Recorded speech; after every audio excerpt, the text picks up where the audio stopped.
Bismillahirrahmanirrahim. Alhamdulillahirabbil alamin.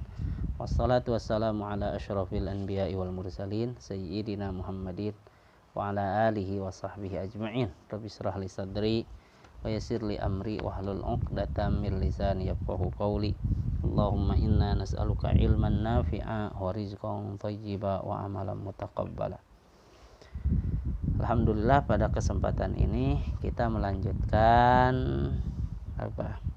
pembacaan kitab Lubabul Hadis yang disusun oleh Al-Hafidh Jalaluddin Abdurrahman bin Abi Bakar As-Suyuti, Syekh Jalaluddin As-Suyuti.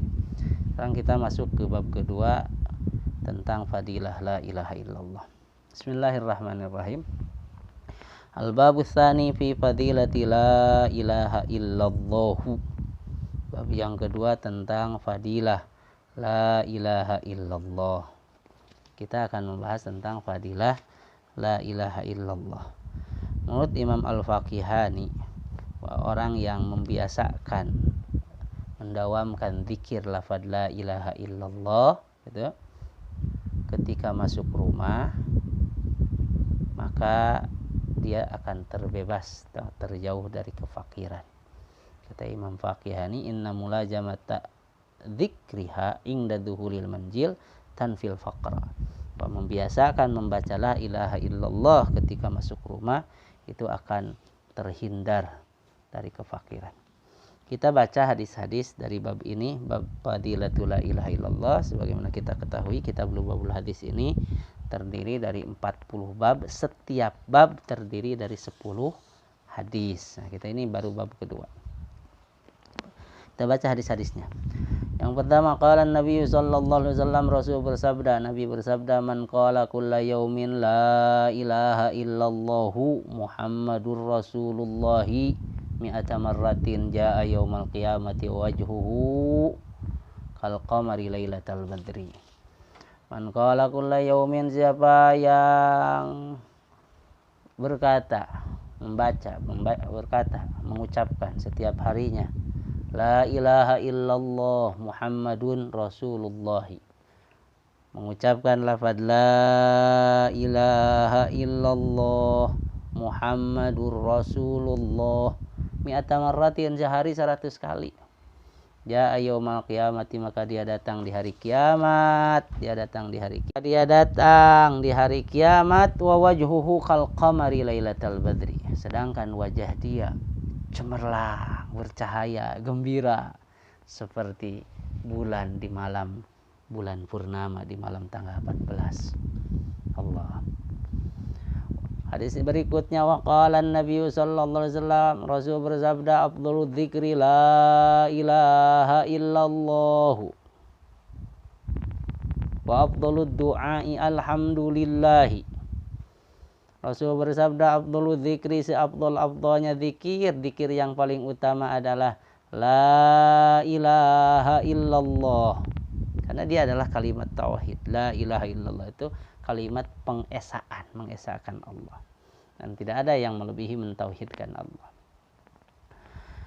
Dan seafdal-afdalnya doa, wa afdhalud du'ai alhamdulillah, adalah alhamdulillah. Afdal-afdalnya doa adalah alhamdulillah. Kenapa? Kenapa? Karena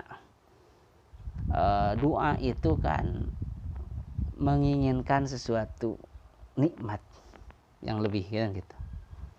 Sedangkan alhamdulillah itu adalah simbol atau bentuk daripada syukur. Syukur itu artinya dua dia. Dia mengingat nikmat yang ada, syukur itu. Dan otomatis kalau mengingat nikmat yang ada, dia sedang mengharapkan dan akan diberi nikmat yang lebih dari Allah. La in syakartum la azidannakum. Kalau kau bersyukur maka aku akan tambah. Maka alhamdulillah itu sebaik-baiknya doa. Bersyukur itu sebaik-baiknya doa. Dan karena orang bersyukur akan ditambah-tambah lagi kenikmatannya. Orang bersyukur itu akan ditambah-tambah lagi kenikmatannya. Wa qala sallallahu alaihi wasallam, hadis berikutnya Rasul bersabda, qala Allah Ta'ala, hadis kursi. Allah berfirman, la ilaha illallah kalami wa ana huwa, man qala hadza khala hisni wa man dakhala hisni amina min iqabi. La ilaha illallah yang artinya tiada Tuhan kecuali Allah. La ilaha illallah adalah kalami, adalah kalamku kata Allah. Wa ana huwa, akulah dia, akulah Allah itu. Man qalaha, siapa yang mengucapkan la ilaha illallah, dakhala hisni, maka dia sedang masuk kepada bentengku. Wa man dakhala hisni amina min iqabi, siapa yang masuk ke dalam bentengku maka dia aman dari siksaku. Amalkan la ilaha illallah. Wa qala sallallahu alaihi wasallam, Rasul bersabda, addu zakata abdanikum biqauli la ilaha illallah, bayarlah zakat badan kalian dengan mengucapkan la ilaha illallah.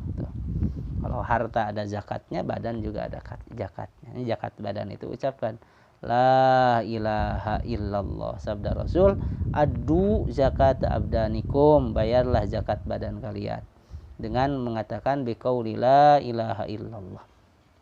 Wa qala sallallahu alaihi wasallam, hadis berikutnya Rasul bersabda, ma min abdin yaqulu la ilaha illallah Muhammadun Rasulullah. Siapa, tidak ada seorang hamba yang selalu mengucapkan la ilaha illallah Muhammadur Rasulullah illa qala Allah Ta'ala, kecuali Allah berfirman, sadaqa abdi anallah. Sungguh benar apa yang dikatakan hambaku, akulah Allah. La ilaha illa ana, tiada Tuhan kecuali aku. Ushidukum ya malaikati, aku saksikanlah wahai para malaikat, aku memberi kesaksian kepada kalian wahai malaikat.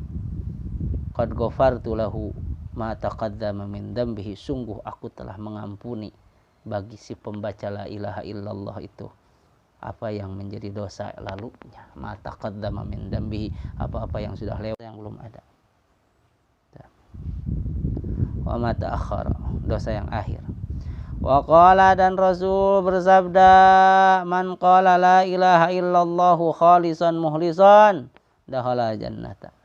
Siapa yang membaca la ilaha illallah dalam keadaan khalisan, bersih dari riya, khalisan, bersih dari riya, mukhlisan, bersih suci dari larangan-larangan, dakhala jannata, maka dia bakal masuk surga.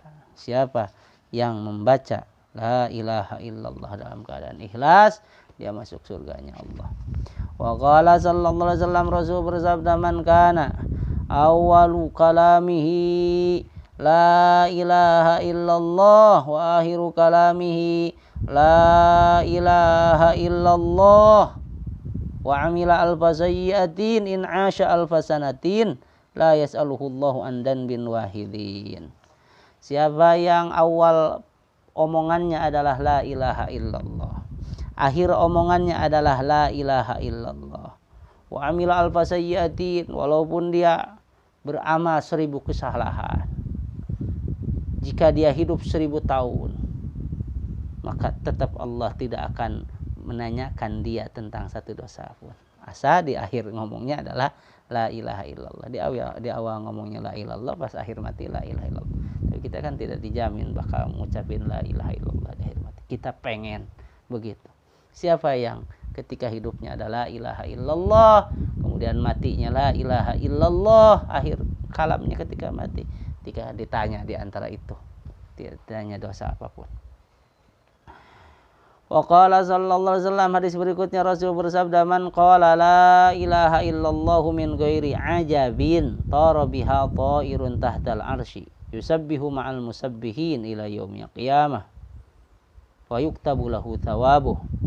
Siapa yang mengucapkan la ilaha illallah min ghairi ajabin, bukan karena kaget, la ilaha illallah, bukan karena memang zikir mengingat Allah. Siapa yang mengucapkan la ilaha illallah min ghairi ajabin, bukan karena kaget, maka tara biha ta'irun, maka ada burung yang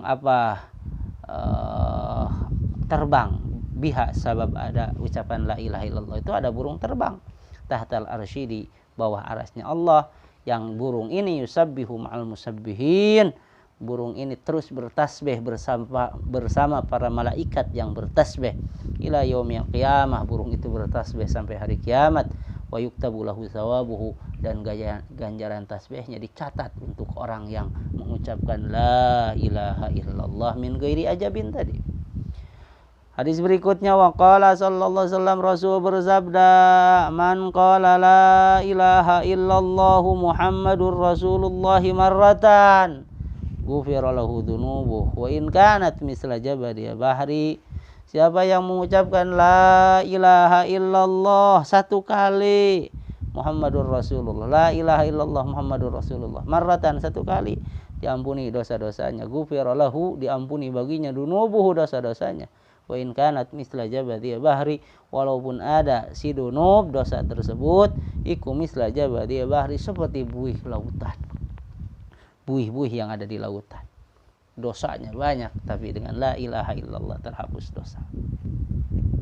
Ya, tapi dosa-dosa kecil, dosa-dosa besar tetap harus minta taubat, minta ampun. Dan bukan dosa-dosa yang berkaitan dengan hak adami. Dengan hak adami tetap harus istihlal, minta halal, minta maaf, bayar. Wa qala sallallahu alaihi wasallam, Rasul bersabda, idza marral mu'minu 'alal maqabir. Nah, ini amalkan.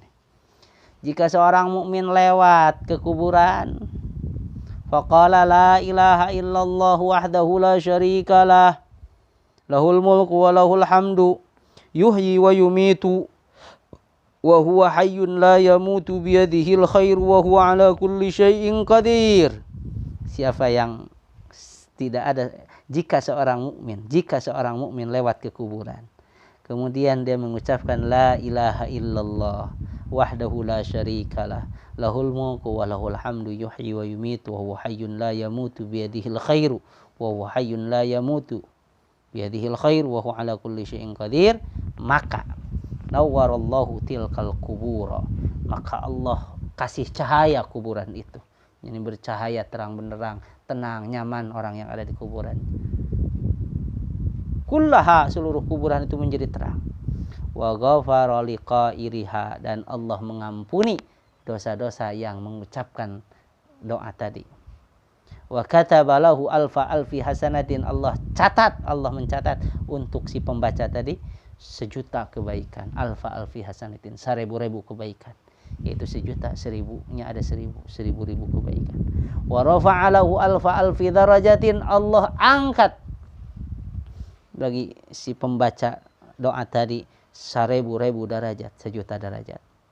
Wa hatta anhu alfi sayyi'atin, Allah gugurkan, Allah leburkan darinya, dari si pembaca 1.000 kesalahan atau 1.000.000 kesalahan. Nah, siapa yang masuk kuburan, lewat kuburan, kemudian membaca ini, dia manfaat untuk ahli kubur dan manfaat untuk dirinya. Apa yang dibaca? Ini, la ilaha illallah wahdahu la syarikalah, tiada Tuhan kecuali Allah saja, tidak ada selain Allah. Lahul mulku wa lahul hamdu, yuhyi wa yumitu, baginya seluruh kerajaan, baginya seluruh puji. Yuhyi wa yumitu, dialah yang menghidupkan, dialah yang mematikan. Wa huwa hayyun la yamutu, dialah zat yang hidup tidak mati. Biyadihil khair wa huwa ala kulli syai'in qadir, pada genggamannya, pada kekuasaannya seluruh kebaikan. Dialah yang mampu terhadap segala sesuatu, maha kuasa. Nah itu. Nah, hadis-hadis ini silahkan amalkan. Wiridkan la ilaha illallah Muhammadur Rasulullah minimal 100 kali sehari. Ya, sambil naik motor dah, daripada ngalamun, naik motor ke tempat kerja, naik motor ke tempat kuliah, pulangnya begitu, di kantornya, di tempatnya, di sawah, di pabrik, mulutnya sambil berzikir kepada Allah. Basahi mulut ini dengan zikir kepada Allah. Walaupun belum nyetrum ke dalam hati, masih zikir lewat mulut, lakukan. Walaupun belum ada wiridnya jangan ditinggalkan. Wirid itu zikir seperti tadi. Wallahu a'lam bishawab.